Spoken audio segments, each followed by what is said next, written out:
Alleluia, Alleluia, Alleluia, Alleluia.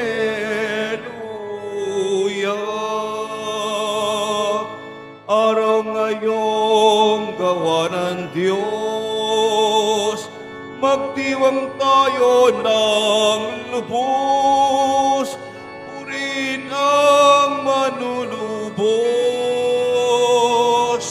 Alleluia, Alleluia, Alleluia, Alleluia.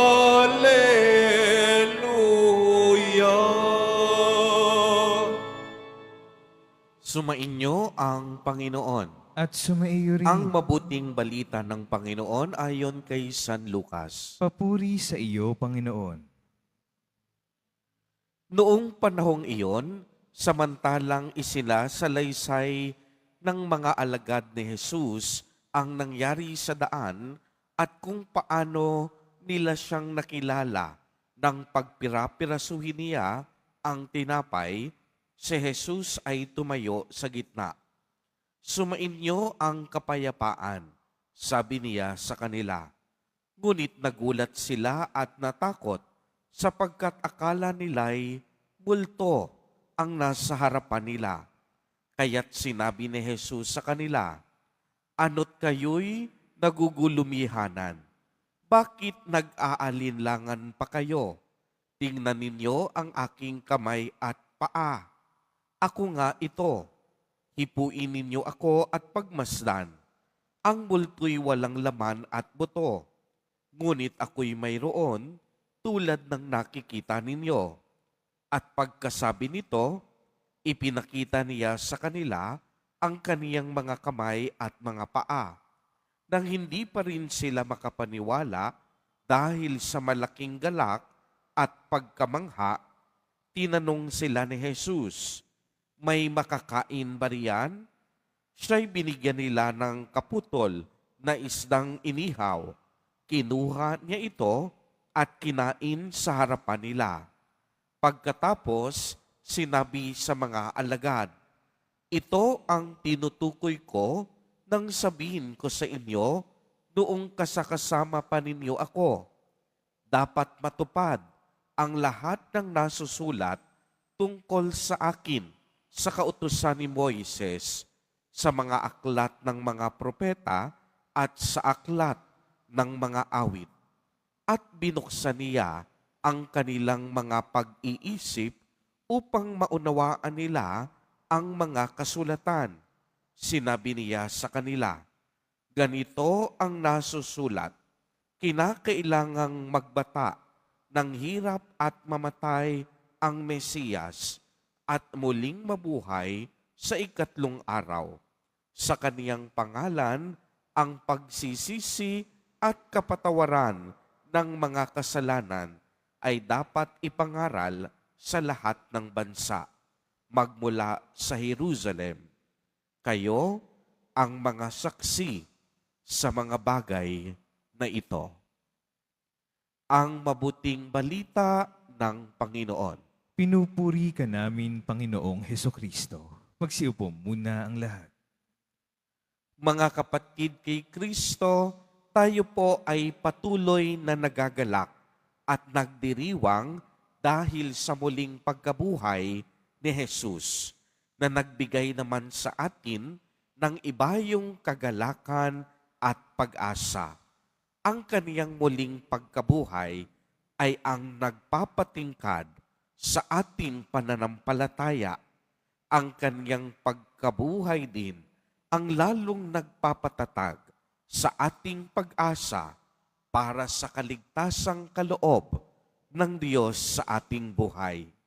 Sa atin pong ebanghelyo ay narinig natin ang pagpapatuloy ng kwento kahapon. Pagkatapos nating marinig ang pakikipag-usap ni Jesus na muling nabuhay sa kaniyang 2 alagad papunta sa Emmaus. At pumunta naman ang mga ito sa Jerusalem upang ipamalita sa iba pang mga alagad. Tunay ngang ang muling pagkabuhay ni Jesus ay naging usap-usapan na sa iba't ibang bayan at nakarating na sa napakaraming mga tao sa Jerusalem. Subalit, marami pa rin ang hindi agad makapaniwala. Sadyang mahirap para sa kanilang intindihin ang muling pagkabuhay mula sa patay, lalo na ang mga alagad dahil nababalot pa rin sila ng matinding pagkatakot at lungkot ang bumabalot pa rin sa kanilang puso dahil sa pagkawala ng kanilang pinunong si Jesus Nazareno, ang kanilang inaasahang magpapalaya sa bayang Israel. Sa ating ebanghelyo ay mariwanag po ring narinig natin ang muling pagpapakita ni Jesus Nazareno sa kaniyang mga alagad. Kaya't noong una, natakot sila at inakala nila na si Jesus ay isang multo. Subalit ipinakita niya ang kaniyang mga paa at kamay nang magpapatunay na siya'y tunay na muling nabuhay. Kaya't silang lahat nagalak at nang humingi siya ng pagkain, binigyan nila siya ng isang isda at katulad ng ipinahayag ni Jesus sa 2 alagad, ipinahayag din niya sa mga apostol ang nangyari sa kanya bilang Mesiyas alang-alang sa pagtupad sa kalooban ng Diyos at upang maganap ang lahat ng kautusan mula pa sa panahon ni Moises. Kaya nga imbis na magalit si Jesus Nazareno sa kaniyang mga alagad dahil sa kawalan ng kanilang pananampalataya, kung mapapansin ninyo, si Jesus punong-puno ng pagpapatawad at punong-puno ng pangunawa. Uulitin ko po, sa mga pagkakataong iyon, imbis na si Jesus Nazareno magalit at sumbatan ang kaniyang mga disipulo at alagad dahil iniwan siya habang siya'y nakabayubay sa krus, ipinakita pa rin ni Jesus Nazareno ang matinding awa, unawa at pagpapatawad. Sa halip na magalit, kapayapaan pa ang hatid ng ating Panginoon at ang kaniyang sambit, sumainyo ang kapayapaan. Di po ba't sa tuwing tayo ay nagdiriwang ng banal na Eucharistia, ito din ang hinahangad natin sa isa't isa. Kapayapaan. Peace be with you. Sumainyo ang kapayapaan. Ibinabahagi natin ang kapayapaan bago natin tanggapin ang ating Panginoon sa banal na komunyon. Mga kapatid kay Kristo, lagi po nating tatandaan na kapayapaan ang tanging hangad ni Jesus Nazareno. Mailang ulit man natin siyang iwan at saktan, ang pag-ibig niya sa atin kailanman hindi magbabago. Uulitin ko po, sapagkat ito'y napakahalaga, mailan ulit man nating iwanan at saktan ang Panginoon, dahil sa ating kasalanan at hindi mabubuting mga gawain. Ang pag-ibig niya sa atin kailanman hindi magbabago. Patuloy pong maghahangad sa Jesus Nazareno ng mabubuting bagay para sa atin. Hindi kailanman nagtatanim ng galit at puot ang ating Panginoon.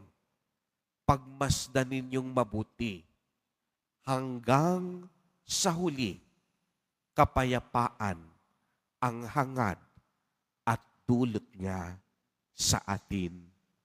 Amen. Purihin at dakilain natin ang ating Panginoon, ang mahal na poong Jesus Nazareno.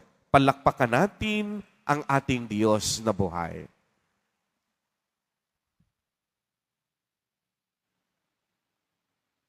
Magsitayo na po ang lahat.